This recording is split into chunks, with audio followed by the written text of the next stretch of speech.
सोचिए, धीरेन्द्र शास्त्री कह रहा है कि जो कुंभ में मरे हैं उनको सबको मोक्ष मिला है। तो सवाल उठाया जा रहा है कि आप क्यों नहीं गंगा में कूद जाते हैं। और जिन लोगों को लगता है कि मोक्ष मिलता है कुंभ में मरने से, वो खुद गंगा में क्यों नहीं कूद जाते हैं। नमस्कार, मैं शंभू कुमार सिंह और आप देख रहे हैं नेशनल दस्तक। निर्दोष सिंह की गिरफ्तारी हुई है। उसके बाद बहुजन समाज की बेटी हैं, सोशल मीडिया पर बहुजन समाज के आंदोलन को आगे बढ़ाती हैं, उनकी गिरफ्तारी हुई है। गिरफ्तारी के बाद से सोचिए, गिरफ्तारी के बाद से उनको थाने से जमानत दे दी गई है। तमाम जो शोषित वंचित समाज के लोग हैं उनकी इस तरह से गिरफ्तारियां हो रही है। यूपी में एक दरोगा ने किस तरह से जो श्रद्धालु थे उनके लिए खाना बन रहा था उसमें बारूद डाल दिया। अब कहा जा रहा है कि उसको सस्पेंड कर दिया गया। क्या है नाम उस दरोगा का वो भी बताऊंगा। और कैसे बड़े संस्थान में जातिवाद होता है उसको लेकर भी बड़ी खबर बताऊंगा। धीरे धीरे कुंभ पे मरने वालों पर जो धूल फेंकी गई थी वो साफ हो रही है।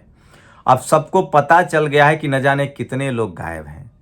झूसी में भी वो हादसा हुआ था। सोचिए, एक निजी चैनल के रिपोर्टर ने गलती से ही ये सब खुलासा कर दिया। कुछ पीड़ित कैमरे पर सामने आ गए और उन्होंने सारे बयान दर्ज कर दिए। और धीरे धीरे अगर ये मोबाइल ना होता, अगर सोशल मीडिया ना होता तो खबरें दबा दी जाती। तो सवाल है कि क्या योगी मोदी जी की सरकार खबरें दबाती हैं? क्या वो अपनी खबरें नहीं चलाने देते हैं?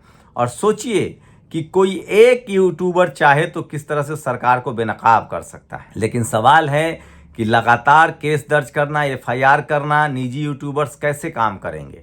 निजी लोग कैसे सरकार से लड़ पाएंगे? कोई स्वतंत्र पत्रकार सरकार से कैसे लड़ पाएगा? सरकार से तो कोई मीडिया संस्थान ही लड़ पाएगा जिनके पास पैसा है, संसाधन है, वकील है। लेकिन उन लोगों ने सरेंडर कर दिया है। लेकिन सोचिए, व्यक्तिगत रूप से भी लोग सोशल मीडिया पर लिख रहे हैं और इस वजह से सारी खबरें दूध की दूध और पानी की पानी हो रही है।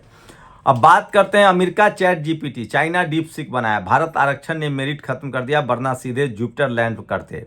दिमाग में इनके चुपके चुपके से दलित पिछड़ों को मारो काटो चलते रहता है, इसलिए प्राइवेट सेक्टर में आरक्षण करना जरूरी है। इन्फोसिस को founder Kris Gopal Krishnan and 17 other के खिलाफ SC/ST एक्ट में केस दर्ज हुआ है। तो जातिवाद का ये गढ़ है। और सोचिए, ये ब्रजेश तिवारी हैं, सोरांव थाना प्रभारी। डीजीपी और मुख्य सचिव आज प्रयागराज यही आदेश देने के लिए गए थे। क्या सच में सरकार और प्रशासन संवेदनशील हो गई है? अभी तक कोई कार्रवाई नहीं हुई है। ये अब जाकर ये शख्स जो बालू फेंक रहा है, जो स्क्रीनशॉट आपने देखा दरोगा जी, इनको अब जाकर सस्पेंड कर दिया गया है। 2000 रिट्वीट करिए। सोचिए, ये वो तस्वीर है, ये वो महिला है जिन्होंने कहा कि लोग हार्टलेस थे, लोग पानी के बगैर मर रहे थे। अखिलेश यादव ने इस ट्वीट को रिट्वीट किया। भूखे प्यासे त्रस्त लोगों ने मजबूर होकर उनकी दुकान खाद्य सामग्री का उपयोग कर लिया। वो महिला दुखी नहीं है, वो कह रही है कि हमारा सामान ले गए लेकिन कोई बात नहीं है, लेकिन लोगों की जान नहीं बच पाई। राजीव कुमार पर बड़ा आरोप लगा है। जो मुख्य चुनाव आयुक्त थे अरविंद केजरीवाल ने मोर्चा खोल दिया है। दिल्ली में 5 तारीख को वोटिंग है, 8 को नतीजे आएंगे। अरविंद केजरीवाल ने कहा है कि इतिहास राजीव कुमार को माफ नहीं करेगा क्योंकि उन्होंने चुनाव आयोग का कबाड़ा कर दिया है। वो फरवरी में रिटायर होने वाले हैं, इसलिए वो चाहते हैं कि कोई नौकरी मिले। सैकड़ों गरीबों के लिए बन रहे भोजन में मिट्टी डालने वाले दरोगा तिवारी जी को डीजीपी ने सस्पेंड कर दिया है। कर्मों का फल इसी धरती पर मिलता है, लेकिन फिर भी मूर्ख मानव पाप करने से नहीं डरता है। चुनाव आयोग राजनीति कर रहा है क्योंकि राजीव कुमार को 28 फरवरी को पोस्ट रिटायरमेंट नौकरी चाहिए। अरविंद केजरीवाल का बड़ा आरोप है और ये 2 तस्वीरें सोशल मीडिया पर सबसे ज्यादा वायरल हैं। मुझे लगता है महाकुंभ में हुई दूसरी भगदड़ के बाद प्रशासन कड़ी कार्रवाई कर सकता है ताकि दोबारा ऐसी खबरें सामने ना आ पाए। पहली कार्रवाई उस रात का सच लाने वाले युवा पत्रकार अभिनव पांडे पर, दूसरी कार्रवाई उस बहादुर बेटी पर जिसने बेखौफ होकर पूरा सच बताया। तो ये ट्वीट किया है। दूसरी कार्रवाई उस बेखौफ होकर सच बताया और प्रशासन की पोल खोली। सहमत है तो ट्वीट कीजिए। ये तस्वीरें चंद्रशेखर आजाद ने शेयर किया है। बच्चों की तस्वीरें हम ब्लर कर रहे हैं। माननीय रेल मंत्री जी, कृपया लोगों की तकलीफ कम करने में सहयोग करें। पंजाब पुलिस ने सूरज कुमार बौद्ध पर कार्रवाई करने की बात कही है। सोचिए, उन्होंने बाबा साहब की मूर्ति को तोड़ने की कोशिश करने वालों पर सवाल उठाया था। महाकुंभ भगदड़ हादसे में मृतकों का आंकड़ा छिपाया जा रहा है। सपा सुप्रीमो अखिलेश यादव ने महाकुंभ में हुई दुर्घटना पर कहा है पार्लियामेंट का सेशन सत्र होने जा रहा है, बजट सत्र होने जा रहा है। बजट को लेकर कयास लगाए जा रहे हैं कि सरकार अब कुछ, चूंकि 400 पार नहीं हुआ, 241 पर है, गठबंधन की है, तो कुछ अच्छे फैसले कर सकती है। लेकिन अखिलेश यादव कुंभ पर अड़े हुए हैं। कुंभ में भगदड़ के समय आज तक और उसके अंग्रेजी चैनल का कवरेज कैसा था? क्या किसी ने पूरे दिन का अध्ययन किया है? रवीश कुमार ने यह सवाल पूछा है। और निर्देश सिंह को अरेस्ट किया गया था, हम तस्वीरें नहीं दिखा रहे, बाद में मानवीय आधार पर उनको जमानत दे दी गई है। महाकुंभ भगदड़ में हुई मौतों पर बोले बागेश्वर, गंगा किनारे मरने वाले मरेगा नहीं बल्कि मोक्ष पाएगा। लोग सवाल पूछ रहे कि बागेश्वर धाम आप क्यों नहीं डुबकी लगाकर मोक्ष पा जाते हैं? अगर गंगा किनारे मरना मोक्ष है, अगर कुंभ में मरना मोक्ष है, तो आप भी कुंभ में हैं, आप गंगा में समाधि ले लीजिए, आप भी मोक्ष को प्राप्त हो जाएंगे। फिर न जाने कितने 100 साल बाद ये कुंभ का ये संयोग बनेगा। सोचिए, आपके मरने पर भी ये लोग किस तरह से रोटी सेंक रहे हैं। हादसों की सच्चाई आखिर छिपाना दरअसल साक्ष्य छिपाने है, ये एक अपराध है। फैमिलीज ऑफ 2 बंगाल विक्टिम, सोचिए बंगाल के लोग कह रहे हैं, तो ये सबसे ज्यादा बड़ी बेशर्मी की भी सीमाएं पार कर दी इस ढोंगी ने। पहले बोला जो महाकुंभ नहीं आएगा वो देशद्रोही है, अब जो मर गया उन्हें मोक्ष मिल गया। मगर सरकार बदइंतजामी पर चुप रहना। कुछ सीखो ज्योति धीरेन्द्र शास्त्री, बेहूदगी है सचमुच। सोचिए, इस फर्जी आदमी के मुताबिक जो कुचल कर मर गए हैं उनको मोक्ष मिला है। लोग कह रहे हैं कि इनको भी उसी जगह गंगा समाधि करवा दीजिए। अगर मोक्ष पाने का तरीका है तो सारे वीआईपी और ये बाबा भगदड़ में क्यों नहीं कूद पड़े? ये नेहा सिंह राठौर ने कहा है। सुशांत सिन्हा का भी जमीर जाग गया है। कुंभ के डीआईजी का ये कहना कि दूसरी भगदड़ हुई नहीं, ये संज्ञान में नहीं है, यही अपने आप में साबित कर देता है कि घटना हुई या नहीं। चप्पे चप्पे पर सीसीटीवी लगाए, कितने करोड़ लोग डुबकी लगा रहे हैं इसकी गिनती हो जा रही है, लेकिन एक घटना हुई या नहीं ये डीजीपी डीआईजी लेवल के अधिकारी को नहीं पता। ये संभव है क्या? और नहीं पता तो सीसीटीवी फुटेज देखकर पता कीजिए और सबको दिखाइए, बताइए भी। लीपा पोती से जो इतने दिन अच्छा काम किया वो भी कूड़ा कर दे रहे हैं। वो जो लोग रह रहे हैं वो भी किसी के बाप भाई माँ बहन रहे होंगे, बस सिर्फ नंबर नहीं है वो।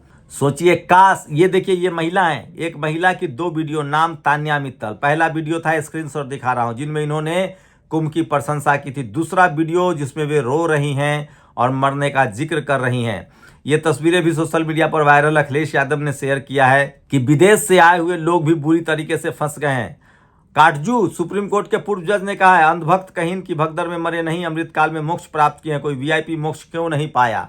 वही सवाल मार्कंडे काटजू ने उठाया। ये देखिए, अब महाकुंभ से जनता इतनी परेशान हो गई है कि मोदी हाय हाय का नारा लगा रही है। ये तस्वीरें देखिए, स्क्रीनशॉट, किस तरह का जाम लगा हुआ है। तो सब कुछ सोचिए, सब कुछ अस्त व्यस्त हो गया है, बर्बाद हो गया है। कुंभ का कोई मैनेजमेंट नहीं है। बस कल्पना कीजिए कि कोई शोषित वंचित समाज का मुख्यमंत्री होता, मायावती जी होती तो धर्म विरोधी देश विरोधी इस्तीफा देना पड़ता। अखिलेश यादव होते तो धर्म विरोधी देश विरोधी इस्तीफा देना पड़ता, और ये सारा इस्तीफा जो है वो टीवी चैनल वाले ले लेते। मैं फिर कह रहा हूं, हिंदू धर्म में पानी रोकने से बड़ा कोई पाप नहीं। केजरीवाल ने इसी को सौंपा। सोचिए, अरविंद केजरीवाल ने कहा है कि पानी में अमोनियम नाइट्रेट की मात्रा अब कम हो गई है। उनके सवाल उठाने के बाद कुछ पानी का स्तर जो है वो शुरू हुआ है। तो ये सबसे बड़ी खबर है जो आपको बता रहा हूँ। इसी बीच बजट सेशन सत्र शुरू होने वाला है, लोग तमाम सवाल उठा रहे हैं, लेकिन सबसे दुखद है कुंभ का सवाल। सोचिए, कुंभ में मरने वालों की संख्या का पता नहीं चल रहा है। क्या सरकार छुपा रही है? जिस तरह से सोशल मीडिया रिपोर्ट्स आ रही, वहाँ के जो प्रत्यक्षदर्शी है वो कह रहे हैं लगभग दर्जनों लोग तो बिहार से अब तक रंजन यादव ने लगातार लोग कह रहे हैं किसी के 1 लोग गायब है, 2 लोग गायब है, 3 लोग गायब हैं। तो अव्यवस्था का आलम है। कुंभ में अगर आप जा रहे हैं तो सावधान रहिए। खबर आ रही है कि प्रधानमंत्री ने अपनी यात्रा को शायद रद्द कर दिया है। अभी भी कई वीआईपी यात्राएं होनी थी, महामहिम राष्ट्रपति की, उपराष्ट्रपति की, प्रधानमंत्री की, लेकिन आम लोगों की सूद कोई लेने वाला नहीं है। मैं तो यही कहूँगा, जब आप वीआईपी बन जाए तब जरूर कुंभ जाएं, आपको स्पेशल ट्रीटमेंट मिलेगा। आम लोगों को बहुत तकलीफें उठानी पड़ रही है। इलाहाबाद में जगह नहीं है, लोगों के पास खाने के लिए नहीं है, पीने के लिए नहीं है। गरीब लोगों के पास सिर्फ आस्था है, आस्था के सहारे वो जीवन गुजारते हैं। कम से कम उनके आस्था से खिलवाड़ नहीं करना चाहिए था। जब उनके आस्था का ही सम्मान है, 10,000 करोड़ का बजट भी था, तो कम से कम उनके आने जाने रहने खाने का प्रबंध करना चाहिए था। यही आस्थावान लोग आपको वोट देते हैं, आप कम से कम इनकी तो फिक्र कीजिए। ये तो किसी दूसरी जाति के भी नहीं है, तो आपके धर्म के। मैं फिर कह रहा हूँ, इस देश में अब साफ है कि जाति बड़ी चीज़ है, धर्म उससे कहीं ना कहीं छोटी चीज़ है। अपने ही धर्म के लोग कोई इस तरह से लाचार बेबस कैसे कर सकता है? जांच तो हो। शुक्रिया। नेशनल दस्तक की आपसे गुजारिश है कि अगर इसको बचाना चाहते हैं तो नेशनल दस्तक को सब्सक्राइब करने के लिए रेड कलर के सब्सक्राइब बटन को दबाएं, फिर बेल आइकन की घंटी दबाएं। नेशनल दस्तक को बचाने के लिए बहुत जरूरी है कि हर खबर को शेयर करें, लाइक करें, कमेंट जरूर करें।